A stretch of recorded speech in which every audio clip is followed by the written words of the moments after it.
Hello all. Welcome back to Hope at Home. Welcome to our puppet workshop. When we last talked, we had a Bunraku puppet. Do you remember that? We had this one. And we were talking about working on some Bunraku projects.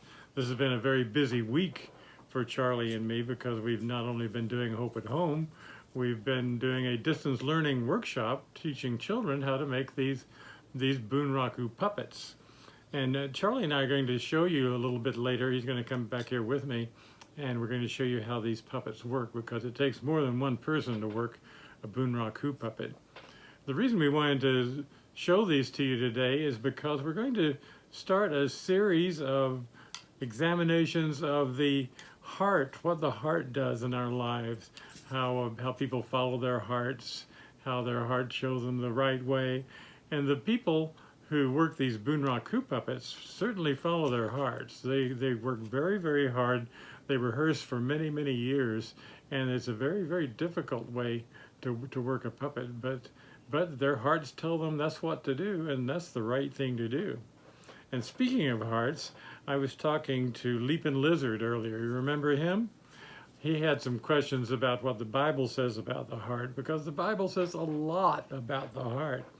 So I told him I could give him a few answers, but I think the better answers might come from our old friend, Professor Oldmann, because he's so very wise. So I believe Leepen was on his way from here to Professor Oldmann's place, so let's see if he's there yet.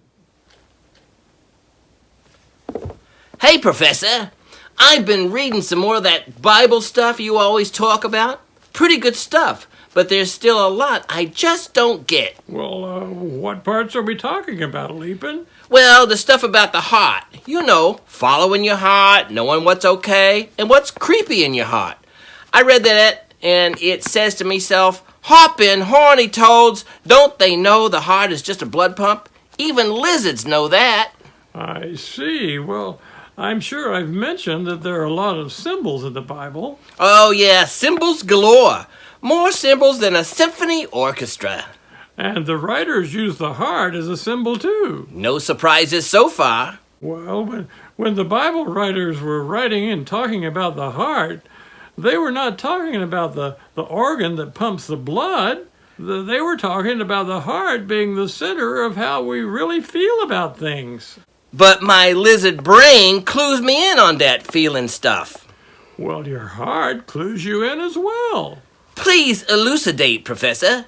Well, let's see. When you become very excited or maybe sad or scared, your heart beats faster.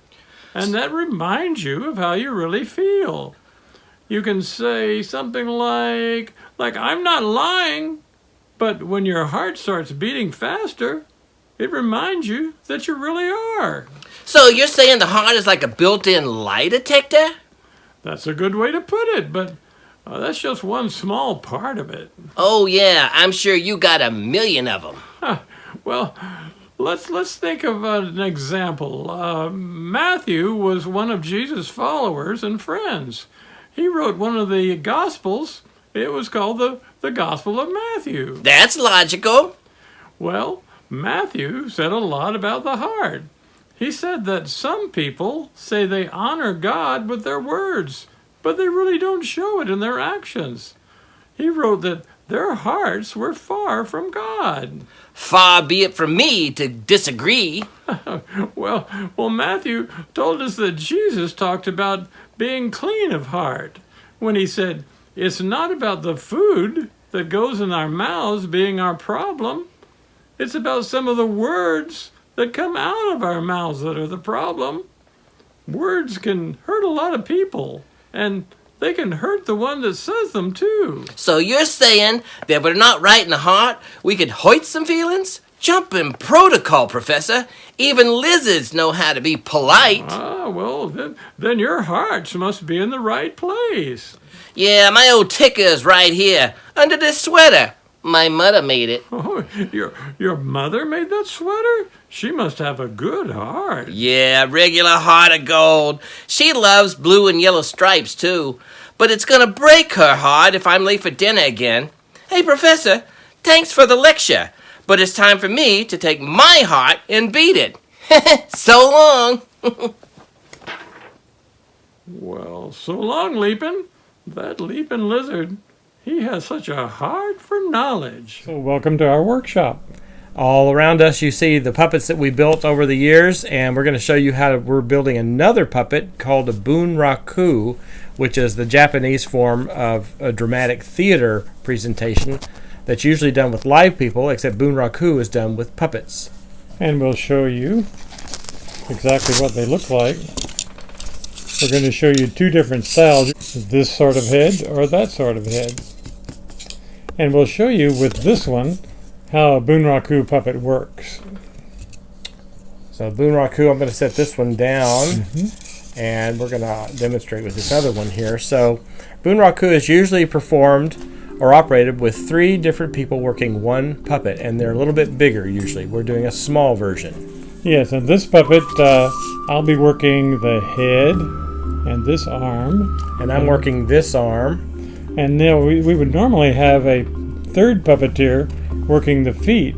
If Charlie's working that arm, he could drop it and then work the feet so that the feet can move and the puppet can look like it's very natural.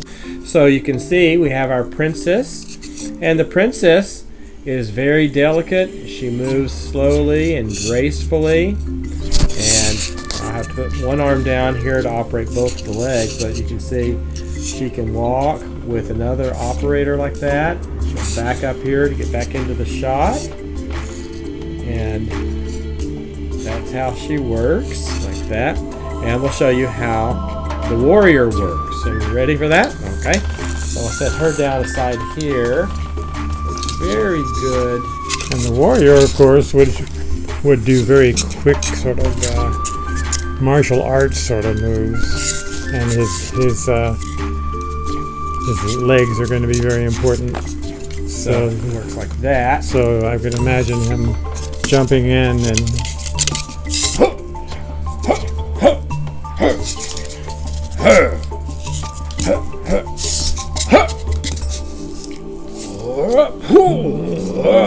that's slow motion. So, that's right. So 2 of you can act out the play, and if you look at a video on the Kabuki theater, and this is of course for puppets, is Bunraku, so you can see how they work, and you can see exactly what the plays are about. They're dramas, and there's Princess and the Warrior, and there's all kinds of things that happen traditionally in Bunraku theater.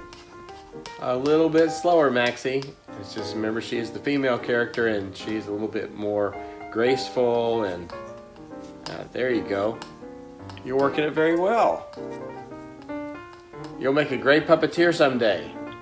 So, hi everyone. I'm just showing Maxie here about how to work a Bunraku puppet. We've been talking about following your heart, and the Bunraku puppeteers follow their heart by doing plays with puppets. And the Bunraku theater is about puppets. We're Kabuki theater in Japan. Oh, hey, Misty. Oh, Misty's here with the secret word today, and the secret word today is lizard. Thank you, Misty. So we're going to get back to practicing puppeteering and enjoy watching the rest of the show. See you next time, everyone.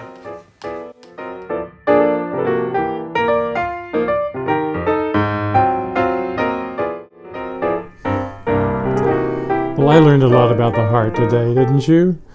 I enjoyed what Professor Oldmann had to say about what Matthew had to say about the heart in the Bible, how Jesus talked about the words coming from our heart to help other people and instead of harming them, using the right kind of words. And of course, we always learn a lot from Charlie and Maxie because they are kind-hearted, aren't they? But you know, when I hear about stories about the heart, one of the things that I think about most is the Tin Man from The Wizard of Oz. You remember that story? The Tin Man wanted a heart. The others wanted a courage, and they wanted a brain. But the Tin Man thought the most important thing in the world was the heart. And like Leepen Lizard, he wasn't talking about an organ that pumps blood, because I guess in his case it would pump oil, wouldn't it? But he was talking about the place where your emotions lie, where your heart of hearts is. We've heard that expression, where everything is good in that heart, and that good heart reflects on the world. And that's what the Tin Man wanted. He was very careful in the books not to step on a bug or anything, because he was afraid that it would break his heart if he had one. So that's the story of the heart today, and we're going to be talking more about that during the next few weeks. So it's now time to say, go in peace.